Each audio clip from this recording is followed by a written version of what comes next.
Does anyone have border questions? Sure. Okay. Thank you, Caroline. If border crossings are at a record low, why should it still be considered an emergency?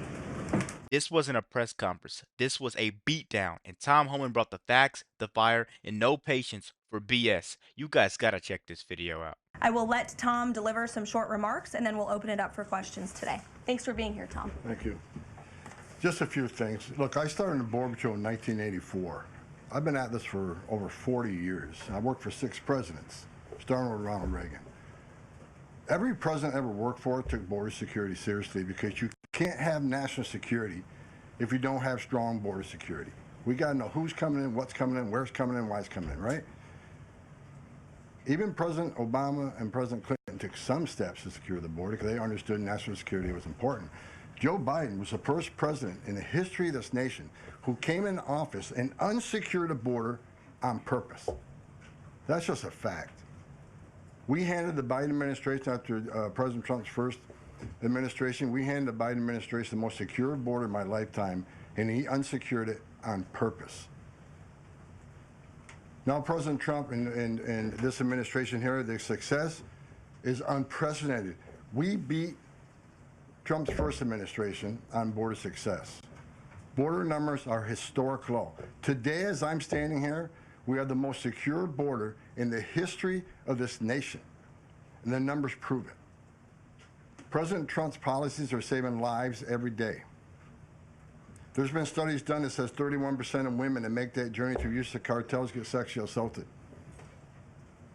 When President Trump has illegal immigration down 96%, when 96% less people are coming, how many women aren't being sexually assaulted by the cartels? How many children aren't dying making that journey? How many women and children aren't being sex trafficked into this?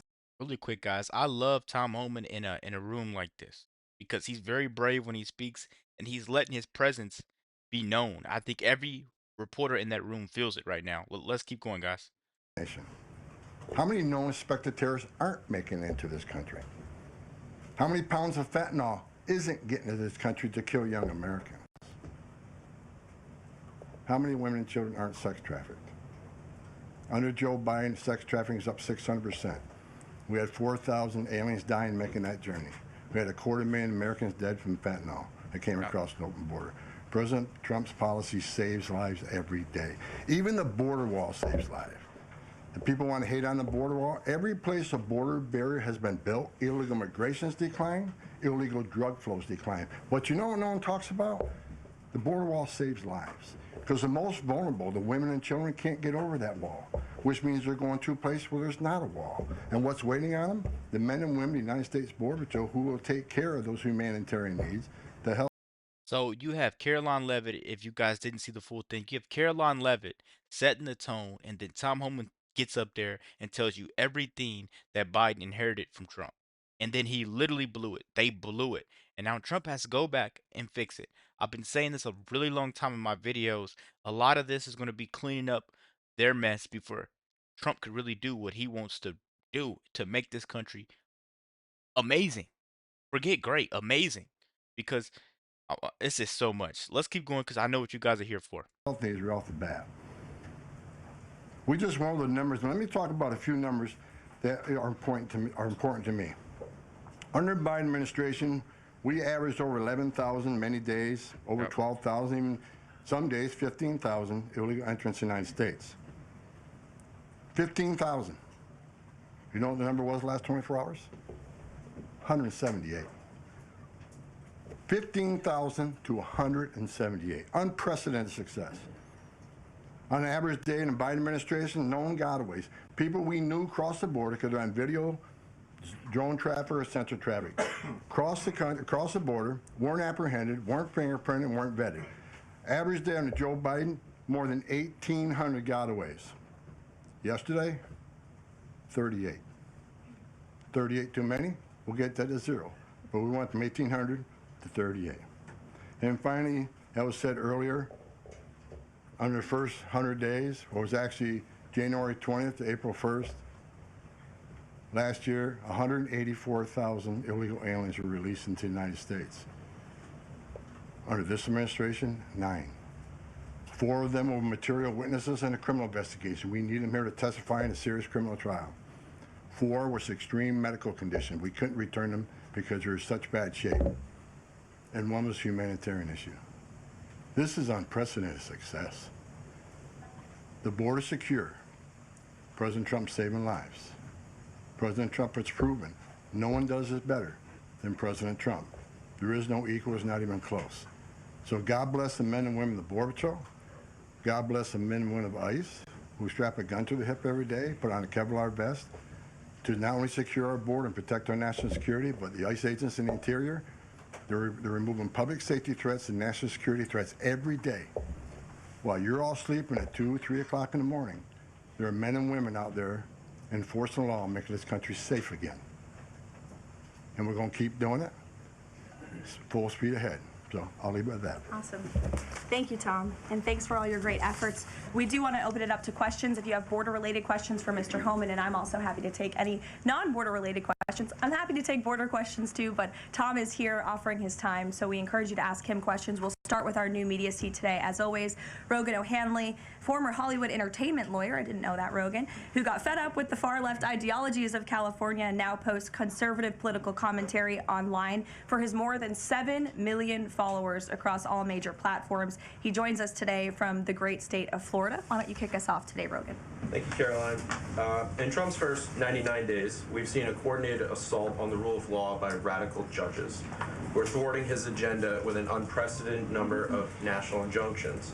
These judges are providing more due process to violent MS-13 and Tren de Aragua illegal aliens than they did for American citizens who peacefully protested on January 6th. As Stephen Miller has highlighted, it would be utterly ridiculous to have full trials and appeals for the more than 15 million illegal aliens that came across our border under Joe Biden. Many are now calling for Trump to circumvent these radical judges and consider suspending the writ of habeas corpus solely for these illegal aliens in accordance with the terms of Article 1, Section 9 of the United States Constitution, which explicitly allows for such a measure when there is a rebellion or invasion. There's strong precedent for this action, being that it was exercised by 3 of our greatest presidents, Abraham Lincoln, Ulysses S. Grant, and Democrats' favorite president of all time, FDR. All 3 of which are not only celebrated by historians, but are immortalized on our national currency with their faces on there. Furthermore, all 3 used it against American citizens, where in this instance, we would only be using it against illegal aliens. I think almost every reasonable American would agree that 15 million illegal aliens coming across our border under Joe Biden counts as an invasion, especially since many, as you highlighted, are now robbing, assaulting, raping, and killing American citizens. Historic assaults on our republic require reciprocal action from our government. Can you please let us know if and when the Trump administration is planning to suspend the writ of habeas corpus to circumvent these radical judges who are infringing on his Article 2 powers and to start shipping out illegals en masse? I have not heard such discussions take place, but I can assure you that the president and the entire administration are certainly open to all legal and constitutional remedies to ensure we can continue with the promise of deporting illegal criminals from our nation's borders. And I also agree with the premise of your question, which doesn't happen in this room often, but I do agree with yours. It is absurd that the previous administration was allowed to allow 15 million that we know about illegal aliens into this country with very little pushback from our judicial branch. But this president is trying to simply enforce our nation's immigration laws and is facing roadblock after roadblock. So we're complying with court orders, but as Tom Homan has said every day, we're going to continue to forge ahead with this mass deportation campaign, and the president is open to all remedies to do that. Thanks for being here today, Rogan. If I can also answer your question, as far as the judges, look, we just arrested a judge, Pam Bondi, for impeding ICE enforcement removals. I said from day one, you don't have to support ICE's operations. You can support sanctuary cities if that's what you desire to do. Sanctuary cities can stand aside and watch ICE keep their communities safe, because any public official, whether you're mayor, city councilman, or governor, their number one responsibility is protection of communities. Yep. And ICE has been clear, we're targeting public safety threats and national security threats. I can't believe there's any elected official, and especially a judge, that doesn't believe we should be doing that, and they should be helping us. Exactly. They're defending these people that are charged with murder, right? These illegal immigrants, and then treating Trump treating Trump like he's the one crossing the border. Come on, man. We need to focus the hate towards somewhere else because this is the person fixing the border rather than letting these people that are committing murders roam the country free and get benefits and not have to show up to court for committing crimes. Man, it's just a long story. What I said from day one, you can sit aside and watch, you can argue against us all you want and protest all you want, but when you cross that line, I've said this 1,000 times, when you cross that line to impediment or knowingly harboring, concealing an illegal alien from ICE, you will be prosecuted, judge or not. And as far as releasing so many people, you know why the Biden administration released millions of people in the United States? No one ever talks about it. I'll talk about it. Why did they release people into the interior of the United States and put them, rather than put them into an ice bed? Why not put them in an empty ice bed at $127 a night rather than in a hotel room at $500 a night? They did it on purpose. Because when you put them in an ice detention bed, they get a hearing in 35 days. Court records show 9 out of 10 people claim asylum, get order removal, they're gone. But if you release them and put them in a hotel room at $500 a night, their hearings can be 5, 7, 9 years if you pull out all appeals. And what are they hoping for then? That another Democrat administration is in power. They can award an amnesty to millions. This is about selling this country off for future political power. That's what it was. The law clearly says if you arrive at our border without proper documentation, you shall be detained. Not maybe, not think about it, shall. And that's what President Trump's doing. Catch and release is over. That's what the law says, and that's what we've done. Harry. A question on Abrego Garcia, if I can. The president recently said when it comes to facilitating his release, he's leaving that up to his lawyers. So just to be clear, have there been any negotiations between the U.S. and El Salvador over his release or facilitating his release? I will tell you what the president of El Salvador told all of you in the Oval Office. El Salvador does not intend to smuggle a designated foreign terrorist back into the United States. He is an El Salvadorian national. That is his home country. That is where he belongs. And the administration intends to comply with what President Bukele said of El Salvador. He does not intend to send that individual back. So that's a no. There's been no talks. What I have told you is that the president of El Salvador has made this quite clear. Does anyone have border questions? Sure. Okay. Thank you, Caroline. If border crossings are at a record low, why should it still be considered an emergency?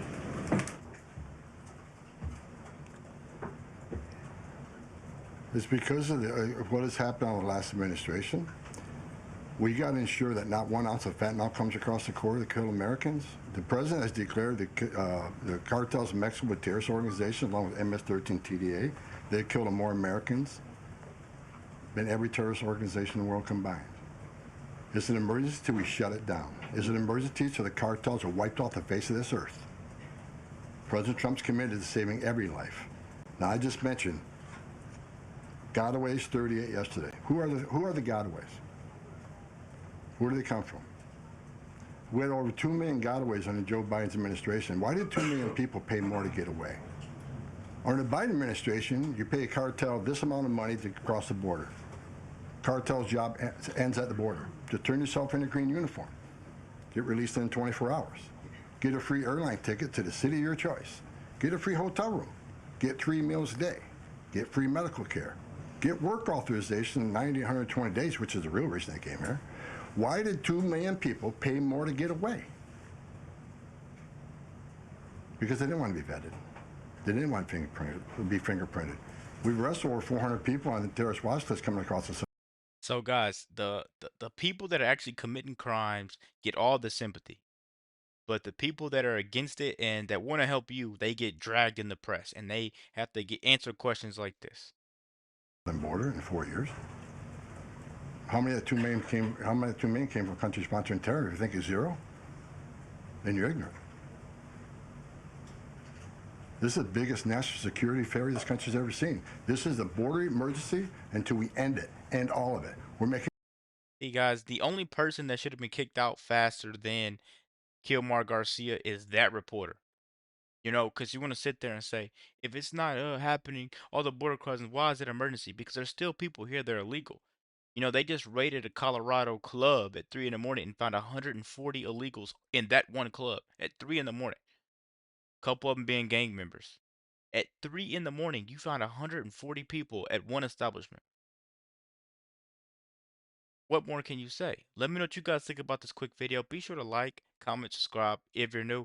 And as always, let me know what you react to. We're out.